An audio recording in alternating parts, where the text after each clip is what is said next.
जब इंसान के पैरों में कांटा गड़ता है तो वो अपने सारे काम छोड़कर सबसे पहले उस कांटे को निकालता है, क्योंकि अब उसे पता है कि अब वो आगे नहीं बढ़ सकता। और यही असफल लोगों की निशानी होती है। वो अपने सारे महत्वपूर्ण काम करना तब शुरू करते हैं जब उन्हें करना बहुत ज्यादा जरूरी हो जाता है। वो पढ़ाई करना तब शुरू करते हैं जब एग्जाम पास में आ जाते हैं। वो कुआं तब खोदते हैं जब आग लग जाती है। जीवन में अपने आप को उस बैलगाड़ी के बैल की तरह बिल्कुल मत बनाओ, जिसे जब तक लकड़ी से मारा जाएगा तब तक ही भागेगा, नहीं तो रुक जाएगा। यदि बनना ही है तो उस सूरज की तरह बनो जो हर रोज अपने वक्त पर चमकता है।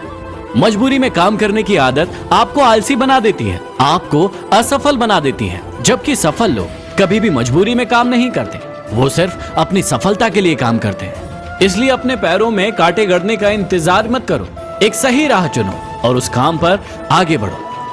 कई बार आप अपने आप को इंपॉर्टेंस ना देने के बजाय किसी दूसरे इंसान को बहुत ज्यादा इंपॉर्टेंस देते हैं। आप उसे कहते हैं कि वो आपकी जान है, आप उसके लिए कुछ भी कर सकते हैं, और वाकई में आप ऐसे करते भी हैं। लेकिन जरूरी नहीं है कि सामने वाला इंसान भी आपके लिए वही सोच रख रहा हो, क्योंकि आपने ऐसा सोचा है, आपने उस इंसान को ज्यादा इंपॉर्टेंस दी है। हो सकता है कि उस इंसान ने आपको इतने इंपॉर्टेंस दी ही नहीं हो।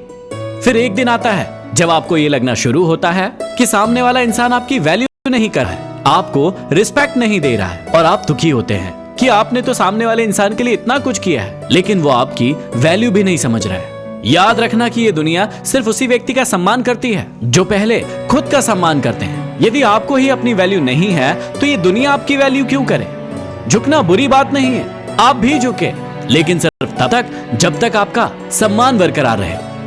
कई बार लोगों को इस वाक्य के कारण बहुत सारी समस्याओं का सामना करना पड़ता है, और वो वाक्य है मुझे ऐसा लगा कि। जी हाँ, मुझे ऐसा लगा कि। बहुत बार लोग इसका प्रयोग करते हैं ताकि वो किसी प्रॉब्लम से बच सके, किसी पर ब्लेम कर सके, किसी पर आरोप लगा सके कि मुझे ऐसा लगा इसलिए मैंने ऐसा किया।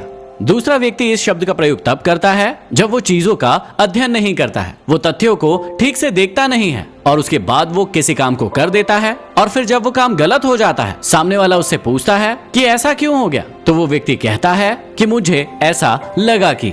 जी हाँ, मुझे ऐसा लगा कि। जबकि आपको उन चीजों का ठीक से अध्ययन करना चाहिए, आपको तथ्यों को पढ़ना चाहिए, देखना चाहिए, उसके बाद किसी एक्शन को लेना चाहिए। तब आपको कभी ऐसा नहीं कहना पड़ेगा कि मुझे ऐसा लगा कि। हमेशा याद रखिएगा कि एक समझदार व्यक्ति कभी भी आपसे लड़ेगा नहीं, और एक मूर्ख व्यक्ति से आप कभी जीत नहीं सकते। समझदार व्यक्ति हमेशा आपको कुछ सिखा कर जाएगा, और मूर्ख व्यक्ति जो आपके पास है वो भी लेकर चला जाएगा। कई बार आप मूर्ख व्यक्तियों को समझाने में लगे रहते हैं। आप कोशिश करते हैं कि वो आपकी बातों को समझ जाए, लेकिन हमेशा याद रखिएगा कि मूर्ख व्यक्ति कभी भी आपकी बातों को समझने में भरोसा नहीं रखता है। वो आपकी बातें कभी नहीं समझेगा, बल्कि वो आपको समझा कर चला जाएगा। सबसे बड़े मूर्ख इंसान वो होते हैं जो कभी भी चीजों को सीखने के लिए तैयार नहीं होते हैं। जो चीजें सच होती है उन्हें भी वो सच मानना नहीं चाहते हैं। जबकि समझदार व्यक्ति कभी भी सीने से मना नहीं करता है, वो हर नई चीज का स्वागत करता है, उसे देखता है और उससे सीखता है। आप भी कई मूर्ख लोगों को सिखाने की कोशिश कर रहे हैं। आप सोच रहे हैं कि वो सुधर जाएंगे, लेकिन वो आपकी बातों से बिल्कुल नहीं सुधरेंगे। यदि बात समझ में आई हो तो इसे लाइक, शेयर और सब्सक्राइब जरूर करें। धन्यवाद।